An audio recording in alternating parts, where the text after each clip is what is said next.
nhắm cái này cái đồ ôi xem chưa sạch cô nhiệt tiệt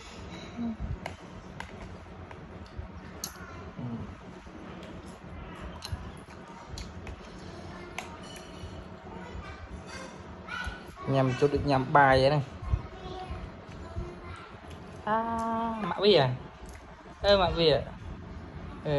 good chơi đăng mua mạ vi chứng là chuyện nhằm chán chán hơn